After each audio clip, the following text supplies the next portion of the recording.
నమస్తే G5 Telugu news కి స్వాగతం. ముందుగా ముఖ్యాంశాలు. వరల్డ్ సిటీస్ సమ్మిట్ లో పాల్గొన్న సీఎం చంద్రబాబు.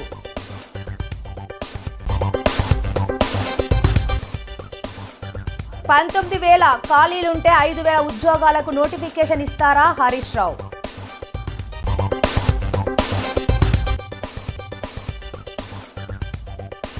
హైదరాబాద్ లో పలు చోట్ల ఏసీబీ దాడులు.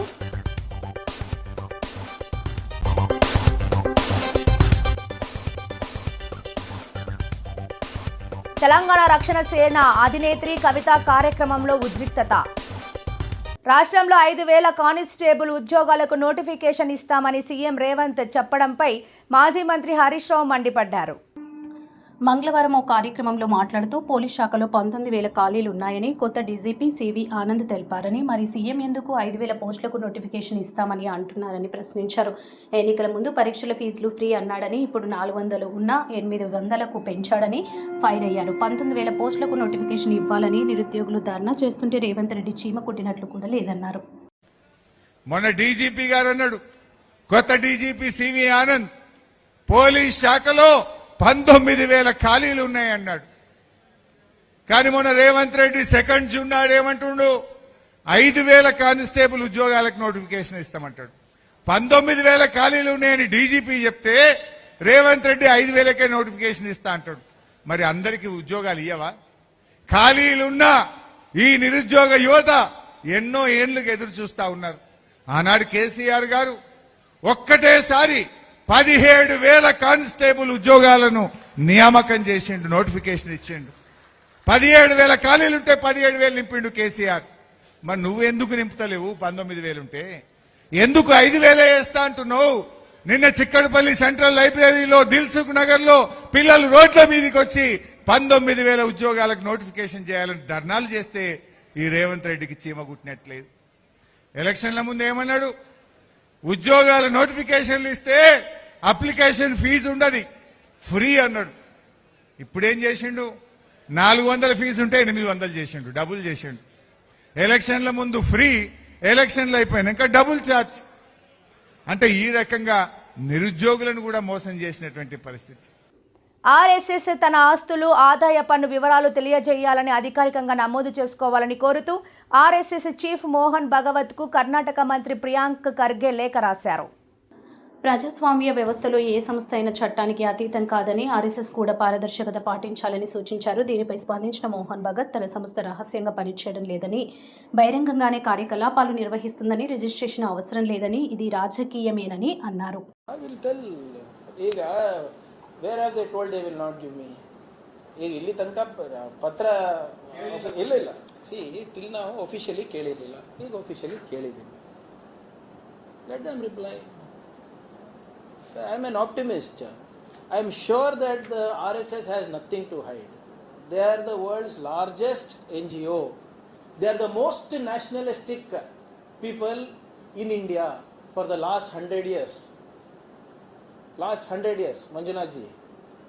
So, I am sure they will put national duty above everything. Sir, in case of answer ಮಾಡ್ತಾ ಇದ್ರೆ ಕರ್ನಾಟಕದಲ್ಲಿ ನಿಷೇಧ ಮಾಡೋ ಪ್ಲಾನ್ ಏನಾದ್ರು? ನಾನು ನಿಷೇಧ ಮಾಡ್ತೀನಿ ಅಂತ ಹೇಳಿದ್ದೀನಿ.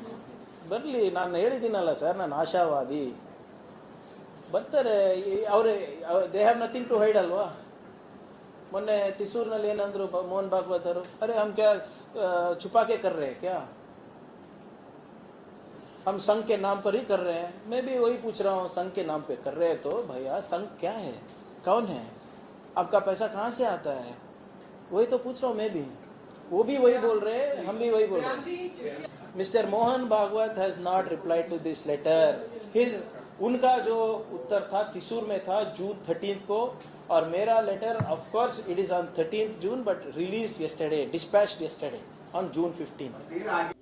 కాకినాడ జిల్లా పెద్దాపురం మరిడమ్మ గుడి దగ్గర మండపం శంకుస్థాపన మరియు చెరువు అభివృద్ధి కార్యక్రమంలో పాల్గొన్న పెద్దాపురం శాసనసభ్యులు నిమ్మకాయల చినరాజప్ప.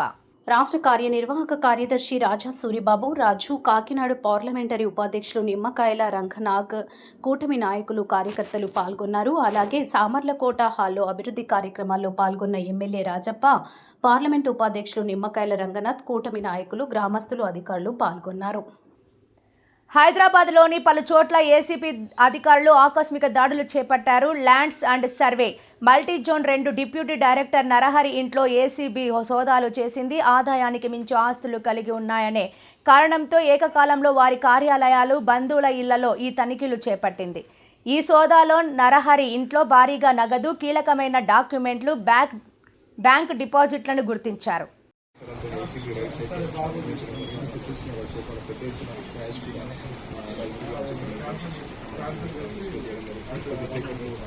ఏసీకి సంబంధించిన ఆఫీసులలో పూర్తి సమాచారం అందిస్తున్నారు. సో ఇప్పటికీ కూడా లెక్కింపు అయితే జరుగుతుంది.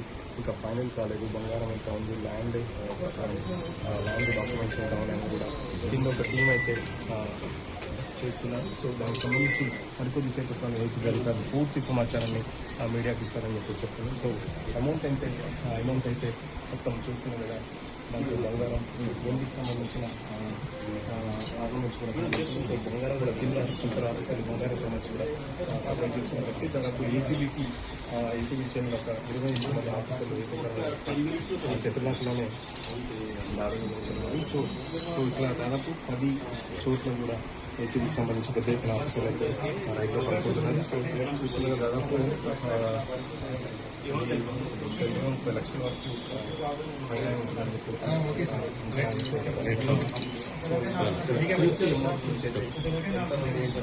3-4 గంటల ప్రాంతంలో పూర్తి క్లారిటీ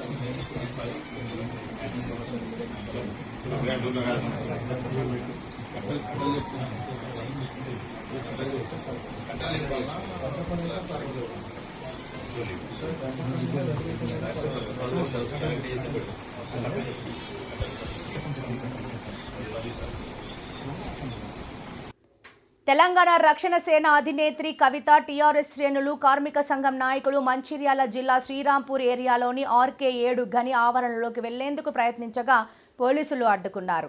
మరి వాళ్ళ వస్తా ఉంటే గేట్ కాడ అడ్డుకున్నారు. నిన్న కూడా పోతా ఉంటే గేట్ కాడ అడ్డుకున్నారు. ఎందుకోసం అడ్డుకుంటున్నారంటే భయం పుట్టుకుంది ప్రభుత్వానికి. ఏంది, కార్మికులను సరిగా చూసుకోలేకపోతున్నారు. ఉన్న డబ్బులన్నీ కాంట్రాక్టర్లకు ఇస్తున్నారు. కనీసం మనకు డ్రిల్లింగ్ మెషిన్ కి చిన్న బిట్స్ లేవన్నా, మెషిన్ రిపేర్ ఉందన్నా, ఏ చిన్న అంశం బాగలేదన్నా కూడా బడ్జెట్ లేదని మీకు చెప్తున్నారు. రిపేర్లు చేస్తలేరు, పనిముట్లు ఇస్తలేరు. కానీ కాంట్రాక్టర్లకు ఇవ్వడానికి మాత్రం 100 కోట్లు 1000 కోట్ల రూపాయలు ఉన్నాయి. అవి రెగ్యులర్ గా పేమెంట్స్ అవుతున్నాయి. కానీ మనం ఏదైనా చిన్నది అడిగినా కూడా పాత మెషిన్లే మళ్ళీ రిపేర్ చేసి వాడుకోలేదు తప్పితే కొత్త మెషిన్లు కొన్నటువంటి పరిస్థితి లేదు. సింగరేణి పుట్టింది ఎప్పుడో పుట్టింది. ఆనాడు ఎప్పుడో మైన్ లోపలికి గాలి పంచేటటువంటి ఆక్సిజన్ మెషిన్ వచ్చింది. ఆ మెషిన్లు ఇప్పుడు ప్రపంచవ్యాప్తంగా అత్యాధునిక టెక్నాలజీతోని అద్భుతంగా నడుస్తున్నాయి. కానీ మన దగ్గర మాత్రం అప్పుడెప్పుడో పెట్టిన మెషినే ఉంది. అంటే కనీసం గాలి కానీ నీరు కానీ ఇయ్యకపోతే ఇక యాజమాన్యం ఉంది ఎందుకు అని చెప్పి నేను అడుగుతా ఉన్నా. నిన్న ఇంకో మైన్ దగ్గర పోతే బాటిల్ పట్టుకొని లోపలికి పోతున్నారు. పాపం మీకుండే పనిముట్లు వేరే ఉంటాయి, మీరు నడవాల్సింది నడవాలే. మీదికెళ్ళి ఇంటికెళ్ళి మంచినీళ్ళ బాటిల్ పట్టుకురావాలంటే మరి కనీసం అది కూడా వేయలేకపోతే సింగరేణి యాజమాన్యం నిజంగా సిగ్గుపడాలి. ఇక్కడ ఉండేటటువంటి ఆఫీసర్స్ అందరికి కూడా నేను హెచ్చరిక చేస్తా ఉన్నా. ఇది మానవ హక్కుల ఉల్లంఘన, కార్మికులదే కాదు, ఇది మానవ హక్కుల ఉల్లంఘన. డెఫినెట్ గా డ్రింకింగ్ వాటర్ బాగుండాలి, ఆక్సిజన్ కరెక్ట్ గా ఉండాలి. ముందు కార్మికులు ఆరోగ్యంగా ఉంటేనే ప్రొడక్షన్ వస్తుంది. కాబట్టి ఆ విషయం మీద యాజమాన్యం దృష్టి పెట్టాలని చెప్పి నేను డిమాండ్ చేస్తా ఉన్నా. స్వర్గీయ ఉప్పల అమర్నాథ్ మృతి వైసీపీ నేతల హత్యలకు నిదర్శనమని టీడీపీ కార్యనిర్వహణ కార్యదర్శి బగ్గు అర్చన తెలిపారు. మంగళవారం నరసన్నపేట టీడీపీ కార్యాలయంలో అమర్నాథ్కు ఘన నివాళులు అర్పించారు.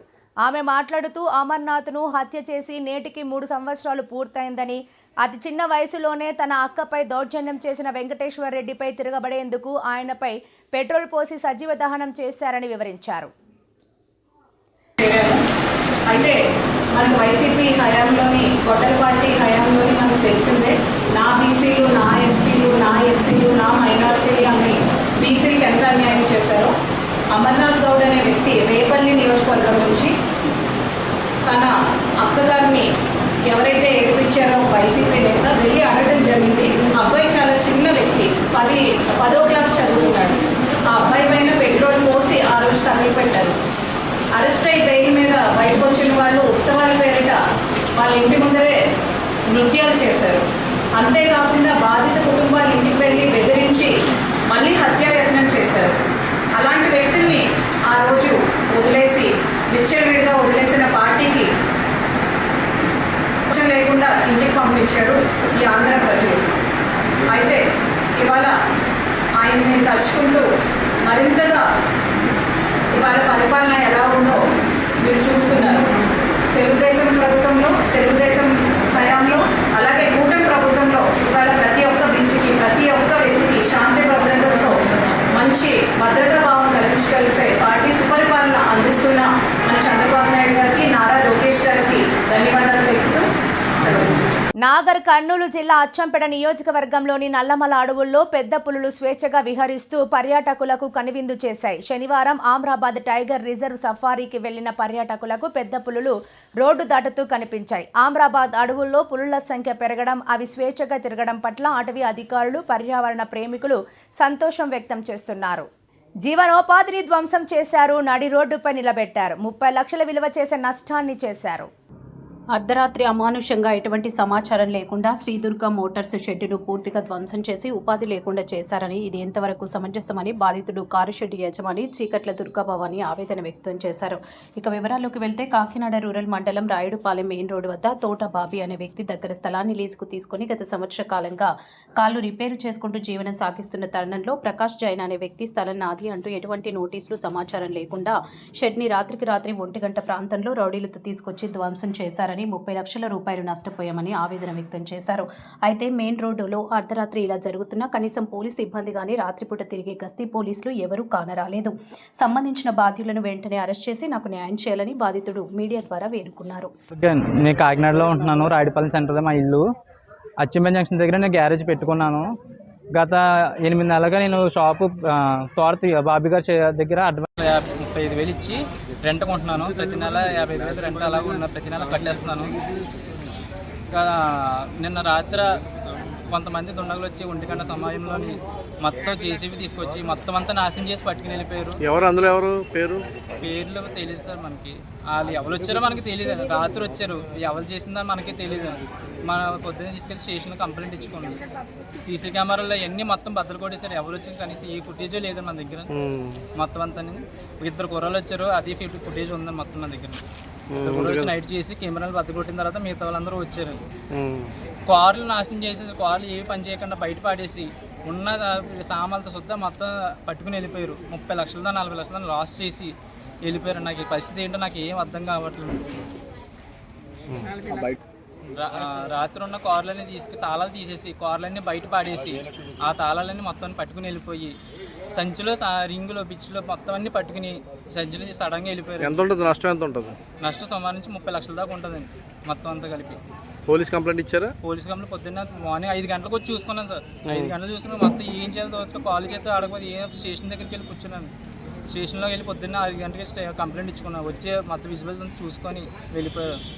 మళ్ళీ తర్వాత కొన్ని రోజులు ఇందాక కొంతమంది వచ్చేసి ఈ సైట్ మాది గోడ కట్టేసుకుంటాం అని చెప్పేసి దౌర్జన్యం 10 మంది 20 మంది కుర్రాలను తీసుకుని వచ్చేసి దౌర్జన్యం చేసి పెట్టేశారు. నేను మళ్ళీ పోలీస్ స్టేషన్కి వెళ్ళి ఆశ్రమం ఇయ్యాను. నాకు ఏదో ఒక న్యాయం చేయాలి. దివంగత రాయి ప్రకాష్ చక్రవర్తి 42వ జయంతి జగ్గంపేటలో మెగా రక్తదాన శిబిరం ప్రారంభించిన టీడీపీ జిల్లా అధ్యక్షులు జ్యోతుల నవీన్ 100 మందికి పైగా రక్తదానం. కాకినాడ జిల్లా జగ్గంపేట హెల్పింగ్ వారియర్స్ స్వచ్ఛంద సంస్థ అధ్యక్షులు ఇటీవల దివంగతులైన రాయి ప్రకాష్ చక్రవర్తి 42వ జయంతిని పురస్కరించుకుని జగ్గంపేటలోని శ్రీ ప్రజ్ఞ స్కూల్ ఆవరణలో ఆదివారం మెగా రక్తదాన శిబిరం ఘనంగా నిర్వహించారు. ఈ సందర్భంగా జ్యోతుల నవీన్ మాట్లాడుతూ బంధువుల కంటే గొప్ప స్నేహితులను సంపాదించుకున్న వ్యక్తి చక్రవర్తి. ఆయన భౌతికంగా మన మధ్య లేకపోయినా మిత్ర బృందం ఆయన జయంతి రోజున ఇలాంటి మంచి కార్యక్రమం చేపట్టడం అభినందనీయమన్నారు. ఈ కార్యక్రమంలో నాయకులు జీనుమణి బాబు, అడబాల వెంకటేశ్వరరావు, పాండ్రంగి రాంబాబు, బండారు రాజా, మీసాల చిన్నబాబు, స్నేహ ఎంటర్ప్రైజెస్ సురేష్, రాయి సాయి, వేములకొండ జోగారావు, మారిశెట్టి రాధా, తోలేటి సూర్యనారాయణ, నలమాటి ఆనంద్ టీం, మణికర్ణిక, గున్నబత్తుల అనూష, చక్రవర్తి సోదరుడు రాయి సాగర్, హెల్పింగ్ వారియర్ సతీష్, బుదిరెడ్డి శ్రీనివాస్, సూరపురెడ్డి నరేష్, కొరమల్ల నాగేశ్వరరావు, సుధాకర్, సాయి, వెంకన్న, కుప్ప గణేష్, బుదిరెడ్డి వంశీ, పైడి బాబీ, శ్రీను, చింతల నాని, కొయ్యలోవ కుమార్, పవన్, కింగం ప్రవీణ్, జగ్గంపేట హెల్పింగ్ వారియర్ సంస్థ సభ్యులు, చక్రవర్తి మిత్ర బృందం సభ్యులు, గ్రామ పెద్దలు, యువకులు పెద్ద సంఖ్యలో పాల్గొన్నారు. పెద్దలందరికీ కూడా పేరు పేరున నా హృదయపూర్వక నమస్కారాలు తెలియజేసుకుంటూ ఇక్కడికి విచ్చేసిన మీ అందరికీ కూడా పేరు పేరున నా హృదయపూర్వక నమస్కారాలు తెలియజేసుకుంటున్నాను సోదరులారా. ఈరోజు చక్రవర్తి బర్త్డే. భౌతికంగా మన దగ్గర లేకపోయినా బతికే ఉన్నాడు, మనందరి గుండెల్లో ఉండడానికి నిదర్శనం ఇది ఈరోజు బ్లడ్ బ్యాంక్. ఎందుకంటే ఇది కలికాలం.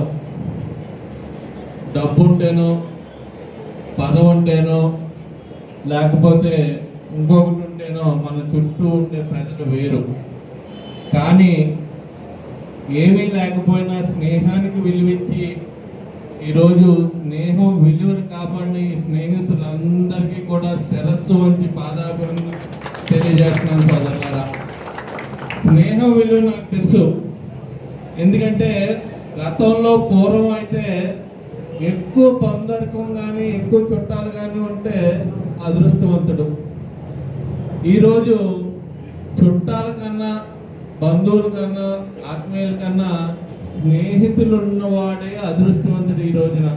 ఎందుకంటే ఒక ఫంక్షన్ చేయాలన్నా, ఒక పెళ్లి చేయాలన్నా, మంచైనా చెడైనా సరే అయ్యే వరకు ఉండి మేము మీ తోడై ఉంటామని నిరూపించింది ఈ స్నేహం. కాబట్టి ఆ స్నేహితులందరికీ మరొక్కసారి ధన్యవాదాలు తెలియజేసుకుంటూ, ఈరోజు సతీష్ చెప్పినట్టు ఆ పిల్లలందరినీ కూడా 10th క్లాస్ వరకు కూడా చదివించే బాధ్యత నేను తీసుకుంటానని సతీష్ ద్వారా తెలియజేసుకుంటూ,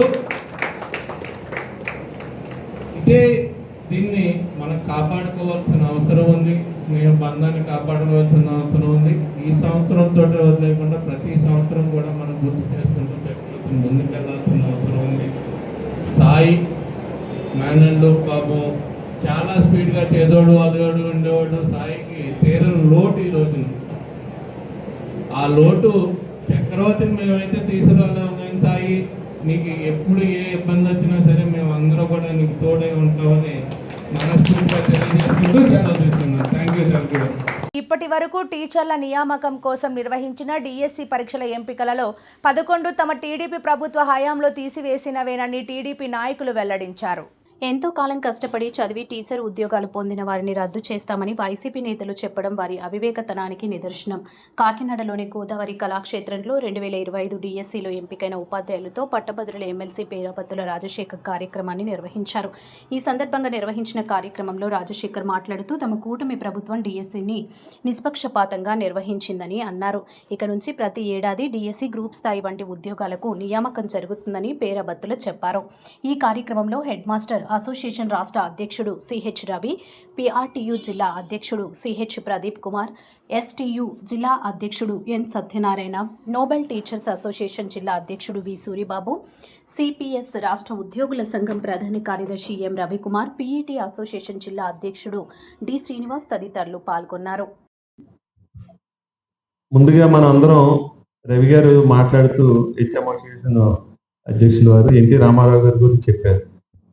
1983 ఆ రోజుల్లోనే ఎన్టీ రామారావు గారు బతకలేని బడుపంతుల నుంచి మరి ఈరోజు సమాజంలో ఒక గౌరవప్రదమైన స్థానాన్ని తీసుకొచ్చింది ఘనత ఆయనకే చెప్పుకోవాలి. మనందరం బతకని వచ్చిన బడుపంతులు. ఎందుకు ఈ మాట మనం చెప్పుకోవాలంటే ఆ రోజు జీతం గురించి కూడా చెప్పారు పెద్దలు. 399 రూపాయలు 98. అంటే ఈరోజు మనకి రాజమండ్రి ప్రాంతం నుంచి చాలా మంది వచ్చారు. అలా ఇక్కడికి రావడానికి అయ్యే ట్రాన్స్పోర్ట్ వచ్చి కూడా సరిపోదు మీ అందరికి. ఒక విధంగా చెప్పాలంటే ఆ రోజు జీతం. మరి అలాంటిది రీగ్రూపింగ్ స్కేల్ విధానం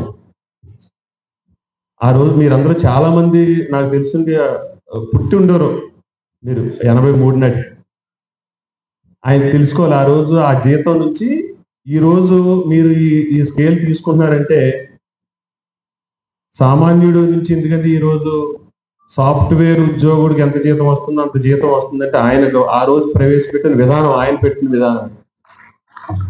అదే పరంపర చంద్రబాబు నాయుడు గారు ముఖ్యమంత్రిగా కౌన్సిలింగ్ విధానం పెట్టడం కానీ, గురువు స్థానంలో ఉన్న వ్యక్తులు ఎవరి దగ్గరికి వెళ్ళకూడదు, యాచించకూడదు, రికమెండేషన్ చేయకూడదు, మీరు గౌరవప్రదమైన స్థానంలో ఉండాలి అనే ఉద్దేశంతో కౌన్సిలింగ్ విధానం పెట్టారు. కౌన్సిలింగ్ విధానం పెట్టిన తర్వాత మీ ర్యాంకుని బట్టి మీ నాయకులు మన ఈ సంఘాల తరపున మీరు కోరుకునే ప్లేస్ వచ్చేది. అంతకుముందు ప్రదీప్ చెప్పినట్టు మండల ప్రెసిడెంట్ గారు సమితి సమితులు ఉండేవి. సమితులకి ఎక్కువ పవర్ ఉండేది ఆ రోజు. జిల్లా పరిషత్ చైర్మన్ లాస్ట్లో మన ట్రాన్స్ఫర్ రూల్ తిరిగి ఇన్ఫ్లుయెన్స్ ఉన్న వాళ్ళు చేయించుకునేవారు, లేదంటే డబ్బులతో చేయించుకునేవారు, లేకపోతే పాపం ఎక్కడుండే స్థానాల్లో గ్రామాల్లో అప్పుడు ఉన్నంత సౌకర్యాలు లేవు. మనకి మీ అందరికీ తెలిసి చాలా మంది గ్రామీణ ప్రాంతం నుంచి వచ్చిన వాళ్ళు అయి ఉంటారు. రోడ్లు కూడా సరిగ్గా ఉండేవి కాదు, అక్కడే ఉండేవారు. అలాంటి స్థానం నుంచి ఈరోజు ఒక ట్రాన్స్పరెన్సీ విధానం ఉండాలి, మీకు గౌరవప్రదమైన స్థానం కల్పించాలని ఆ చంద్రబాబు నాయుడు గారు కౌన్సిలింగ్ విధానం పెట్టడం. సుమారు ఈ రాష్ట్రంలో ఇంతవరకు 15 డిఎస్సీలు, మీది 15 డిఎస్సీ అనుకుంటా. అందులో తెలుగుదేశం ప్రభుత్వమే 11 డిఎస్సీలు తీసిన ఘనత తెలుగుదేశం ప్రభుత్వం. అంటే 100% టీచర్స్ చంద్రబాబు నాయుడు గారు కానీ, ఎన్టీ రామారావు గారు కానీ, ఇప్పుడు వచ్చిన కూటమి ప్రభుత్వం కానీ. మరి అంత ఎక్కువ ప్రాధాన్యత ఇచ్చింది తెలుగుదేశం ప్రభుత్వం అవచ్చు, కూటమి ప్రభుత్వం అవచ్చు. ఇవన్నీ మీకు తెలియాలనే విషయాలు చెప్తున్నాను, ఎందుకంటే చాలా మంది కొన్ని విషయాలు తెలియకపోవచ్చు.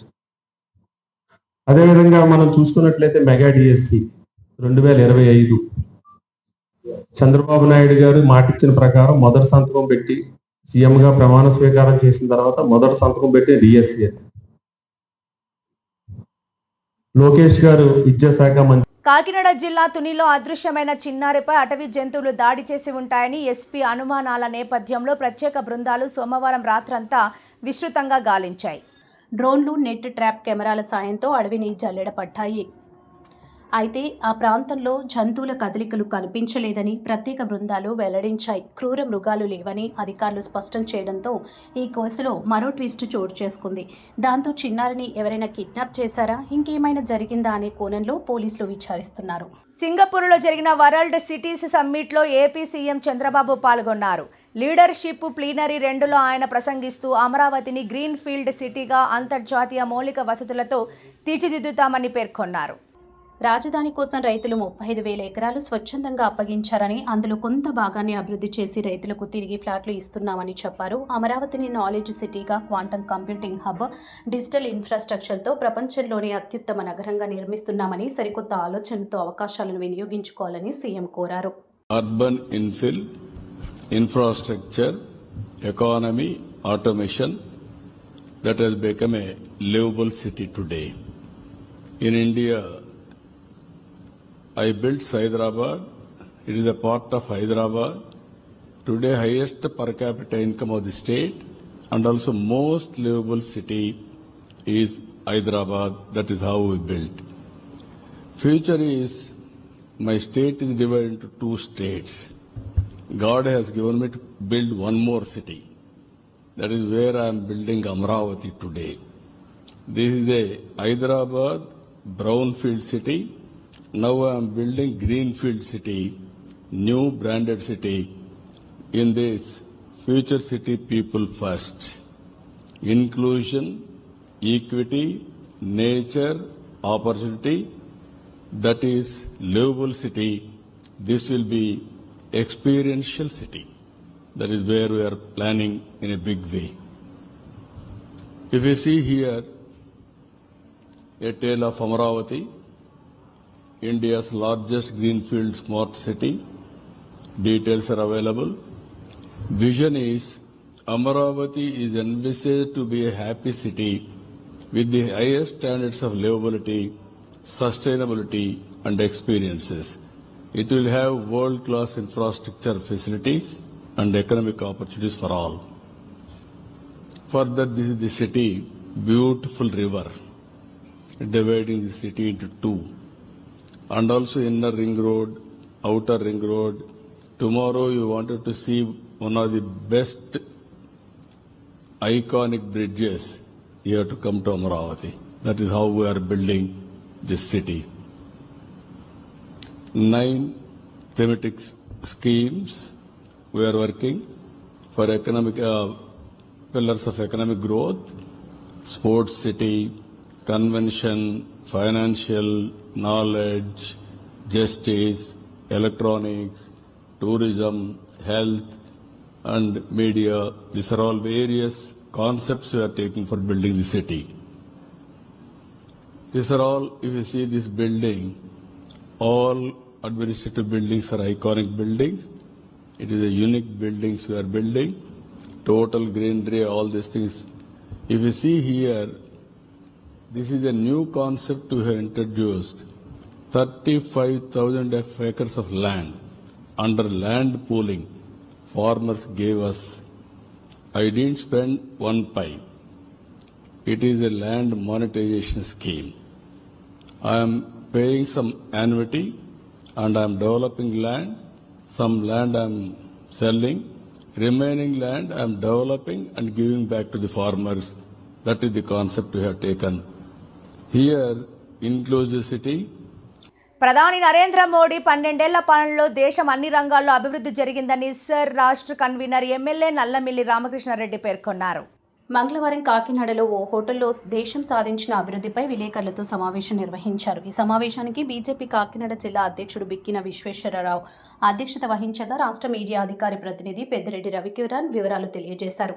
ఈ కార్యక్రమానికి ముఖ్య అతిథిగా హాజరైన ఎమ్మెల్యే నల్లమిల్లి రామకృష్ణారెడ్డి మాట్లాడుతూ మోడీ 12 ఏళ్లుగా ఓటింగ్ ద్వారా ఎంపికైన ప్రధానిగా పనిచేసి ఎన్నో రంగాల్లో అభివృద్ధి సాధించారని అన్నారు. 11,000 కిలోమీటర్లు మెట్రో రైల్వే లైన్ వేసి 124 మంది వందే భారత్ రైలు ప్రయాణికులకు అందించారన్నారు. సర్జికల్ స్ట్రైక్స్, ఆపరేషన్ సింధూర్ వంటి కార్యక్రమాలు చేపట్టి ఉగ్రవాదాన్ని నిరోధించారన్నారు. జూన్ 21న అంతర్జాతీయ యోగా ఏర్పాటు చేసి ప్రపంచంలో పేరు ప్రఖ్యాతలు ప్రధాని మోదీ భారతదేశానికి గౌరవంను తీసుకొచ్చారని అన్నారు. ఈ సమావేశంలో బీజేపీ రాష్ట్ర ప్రధాన కార్యదర్శి సాలగ్రామ లక్ష్మీ ప్రసన్న, బీజేపీ నాయకులు ఎనిమిరెడ్డి మాలకొండయ్య, దువ్వూరి సుబ్రహ్మణ్యం, విశ్వనాథపల్లి శ్రీనివాసరావు, కుండల సాయి కుమార్, చక్క రమేష్ తదితరులు పాల్గొన్నారు. నమస్కారం. అలాగే వేదిక మీద ఉన్న పెద్దలందరికీ నమస్కారం. నరేంద్ర మోడీ గారు 2014 మే 26 ప్రధానమంత్రిగా బాధ్యతలు స్వీకరించిన తర్వాత సుదీర్ఘకాలం ఎన్నికైన ప్రధానిగా మొన్న 10వ తేదీకి రికార్డు సృష్టించారు. 4,399 రోజులు ఏకదాటిగా ఎన్నికైన ప్రధానమంత్రిగా, ప్రజల చేత ఎన్నికైన ప్రధానమంత్రిగా ఉండి ఒక అరుదైన రికార్డు సాధించిన నేపథ్యంలో, 12 సంవత్సరాల పాలన పూర్తయిన నేపథ్యంలో ఈరోజు దేశవ్యాప్తంగా 5వ తేదీ మొదలుకొని రేపు యోగా దినోత్సవం 21వ తేదీ వరకు ఈ కార్యక్రమాలు నిర్వహించుకోవడం జరుగుతా ఉంది. దానిలో ముఖ్యంగా చాలా మందిలో ఒక అనుమానం వస్తుంది. నెహ్రూ గారు చాలా ఎక్కువ కాలం చేశారు కదా, 1947 నుంచి 1964 వరకు ప్రధానిగా ఉన్నారు. వార్తలు ముగించే ముందు ముఖ్యాంశాలు మరోసారి. వరల్డ్ సిటీస్ సమ్మిట్ లో పాల్గొన్న సీఎం చంద్రబాబు.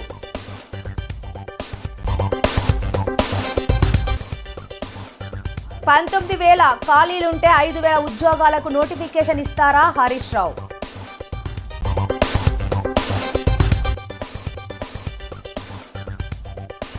హైదరాబాద్ లో పలు చోట్ల ఏసీబీ దాడులు.